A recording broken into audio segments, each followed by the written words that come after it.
ఈ పుస్తకంలో మైక్రోఫోన్ ఎందుకు పెడుతున్నారు? ఇది భవిష్యవాణి పుస్తకం.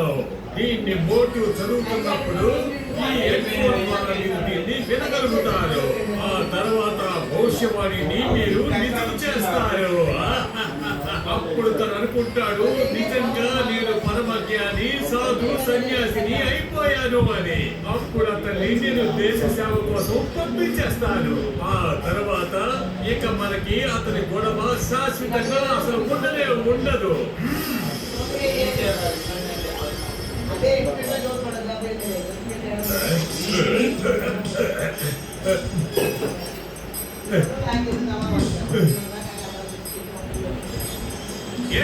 బిడ్డ ఆగు ఆగు, నేను నీ మొహం పైన మహాసన్యాసి యొక్క తేజస్సుని చూడగలుగుతున్నాను. నీ జన్మ లోక కళ్యాణం కోసమే జరిగింది బిడ్డ. నమ్ము బిడ్డ. నిజంగానా గురుజీ? బిడ్డ, ఈ బాబా సత్యం తప్ప సత్యం పలకడు. లేదు స్వామిజీ, క్షమించండి, నన్ను క్షమించండి. అయితే తీసుకో గురువిచ్చే చమత్కారమైన పుస్తకం. ఇక వెళ్ళు, లోకానికి మేలు చేయి, వాళ్ళ భవిష్యత్తును తెలియజేయి. వాళ్ళ ముందు నువ్వు పుస్తకం తెలిసినప్పుడు ఏ పేజీ అయితే వస్తుందో అందులో ఉన్నది నువ్వు చదివి వాళ్ళకి వినిపించు. అదే వాళ్ళకి భవిష్యవాణి అవుతుంది. ఒకవేళ నీకు నమ్మకం లేకపోతే ఒక్కసారి దాన్ని పరీక్షించుకో బిడ్డ. ఒక్కసారి ఆగునాయనా. ఇతను సాధు సన్యాసి అయిన మోటు బాబా. ఇతను నీ భవిష్యత్తుని తెలియజేస్తాడు. మోటు బాబా గారు, ఒక్కసారి పుస్తకాన్ని చూసి తెలియజేయండి అతని భవిష్యత్తు ఏమిటో. ఈ రోజే, ఇప్పుడే, ఈ క్షణమే ఇతని తల మీద కొబ్బరి బొండం పడుతుంది.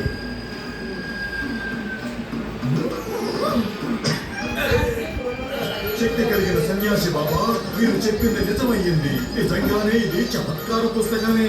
అయితే వెళ్ళు మోటు బాబా. అందరికంటే ముందు పుల్పురి నగర్ ప్రజలకి సేవ చేసుకో.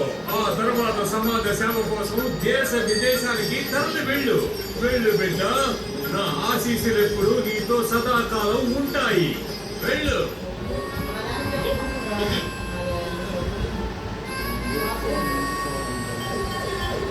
అన్నయ్యల్లారా, ఈ రోజు నుంచి నేను మహా జ్యోతిష్కుణ్ణి, మోటు బాబాని. అందరి భవిష్యత్తును తెలియజేసి ఒక కళ్యాణం చేస్తాను. నేనైతే నీకు ఎలాంటి మందు తొలగించలేదు. నువ్వు హఠాత్తుగా జ్యోతిషుడెలా అయ్యావు? భవిష్యత్తు తెలియజేయడంలో నాకు 20 ఏళ్ల అనుభవం ఉంది. ఈ మోటు భవిష్యత్తుని ఎలా తెలియజేస్తాడో. మోటు, అయితే కొంచెం నా భవిష్యత్ ఏంటో చెప్తావా? బిడ్డ, ఈ రోజు నీకు ధన ప్రాప్తి లభిస్తుంది. ఏంటి నిజంగానా?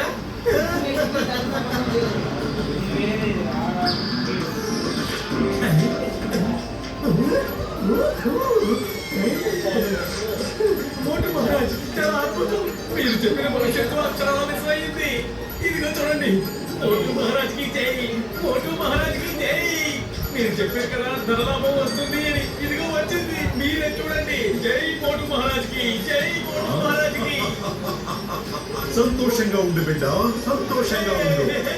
మోటు మహారాజ్కి జై.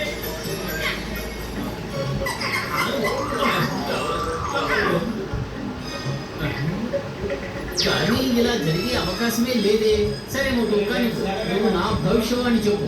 ఈ రోజు నువ్వు ఒక భయంకరమైన యాక్సిడెంట్ నుంచి తప్పించుకుంటావు. అలాగా?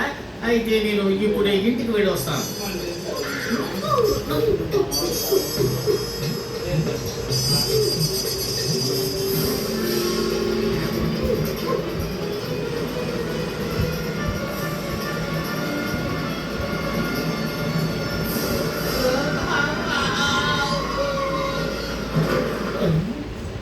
Sorry sir, sorry. ఇప్పుడు నీకు యాక్సిడెంట్ అయ్యి ఉండేది, తప్పించుకున్నాను.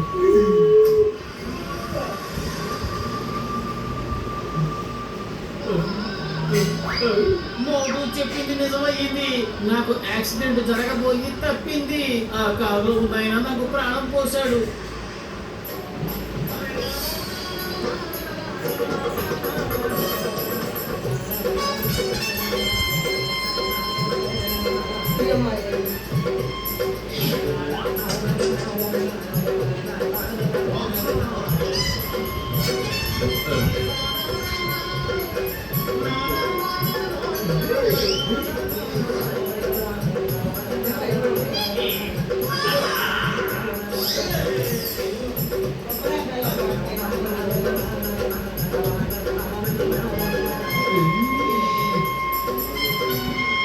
వీలేదు ఇలా జరగడానికి వీల్లేదు. ఖచ్చితంగా ఇందులో ఏదో తిరకాసు ఉంది. ఆ, ఎలా ఉన్నావు మోటు బాబా? అన్ని సక్రమంగా జరుగుతున్నాయా? గురుదేవులకు ప్రణామాలు. గురుదేవ, ఇదంతా కేవలం తమ్మహిమే. పురిపురి నగరానికి చాలా సేవ చేసావు బిడ్డ. కానీ నువ్వు లోక కళ్యాణార్థం కోసం పుట్టిన వాడివి. వెళ్ళు, దేశ విదేశాలకు వెళ్ళి అందరికీ నువ్వు సేవ చేసుకో. వెళ్ళు బిడ్డ, నా ఆశీర్వాదాలు సదా ఎప్పుడు నీతోనే ఉంటాయి. గురుదేవ, నేను తమ ఆజ్ఞ ప్రకారమే చేస్తాను. లోకంలో ఉన్న ప్రజలందరికీ సేవ చేయడానికి నేను రేపు ఉదయాన్నే బయలుదేరతాను. నువ్వన్నమాట గురుదేవుడివి. నీ మాయలో పడే మోటు జ్యోతిష్కుడయ్యాడన్నమాట. నేను ఈ సాధు వెనకాల వెళ్లాల్సిందే. అదే పతులు పద. ఈ బాబా అసలు ఇదంతా ఎందుకు చేస్తున్నాడో తెలుసుకో.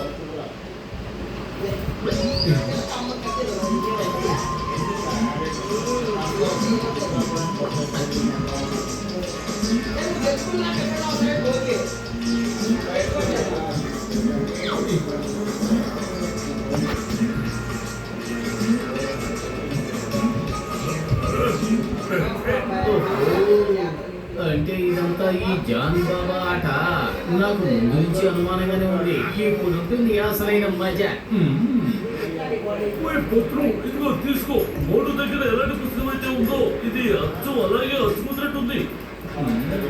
ఇప్పుడు ఈ అసలైన మజా మొదలు కాబోతోంది. కాచుకో జాన్ బిడ్డ, ఇప్పుడు నీకు గుణపాఠం నేర్పే సమయం వచ్చింది. మోటు బాబా గారు, పురిపురి నగర ప్రజల సేవ ఇంకా పూర్తి కాలేదు. ఈ రోజు మిగిలిపోయిన భక్తుల కళ్యాణం కానివ్వండి. రాత్రికి ఉండి వెళ్ళిపోండి. ఎందుకంటే ఈ రోజు మీ భోజన పలహారాలన్నీ నేను సిద్ధం చేసి పెట్టాను. మీ కుటుంబాబాయికి కూడా సమోసాలు కావాలని ఆర్డర్ చేశాను. ఏమిటి, సమోసాలా? ఓకే పతులు, నా స్నేహితుడా. అయితే నేను రేపు రాత్రికే బయలుదేరతాను.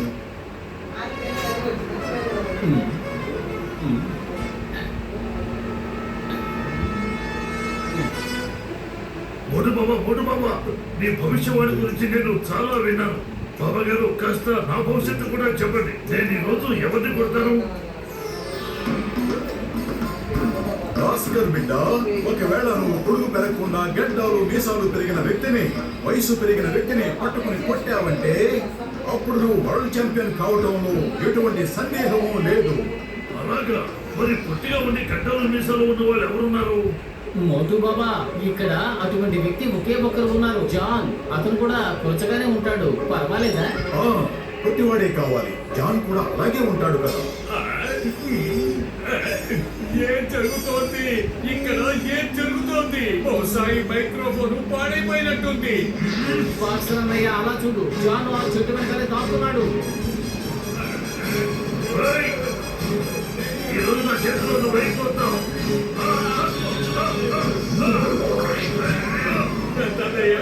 ఎందుకు కొడుతున్నావో ముందు చెప్పి కొట్టు.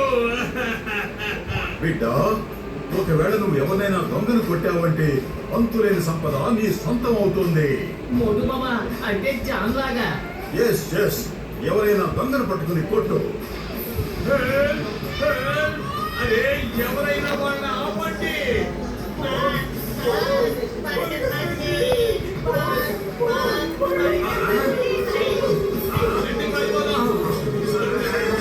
అరే, విషయం చెప్పుకోండి.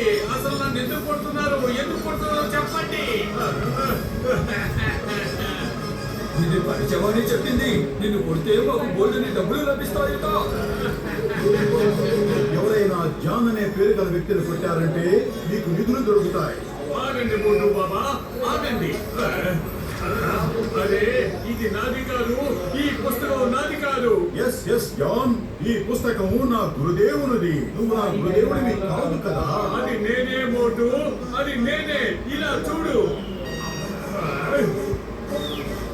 బాగా చూడు, నీకు ఆ పుస్తకం ఇచ్చిన గురుదేవుడి నేనే. ఆ పుస్తకం ఎక్కడుంది? ఆ పుస్తకం ఎక్కడుంది? అరే, ఈ పుస్తకం వల్ల నాకు బోల్డ్ అని దెబ్బలు తగిలాయి. జాన్, నీ దొంగ పుస్తకం ఇదిగో ఎక్కడుంది చూడు. ఇదే కదా నీ పుస్తకం, ఆ భవిష్యత్ వాణిని తెలియజేసే చమత్కార పుస్తకం.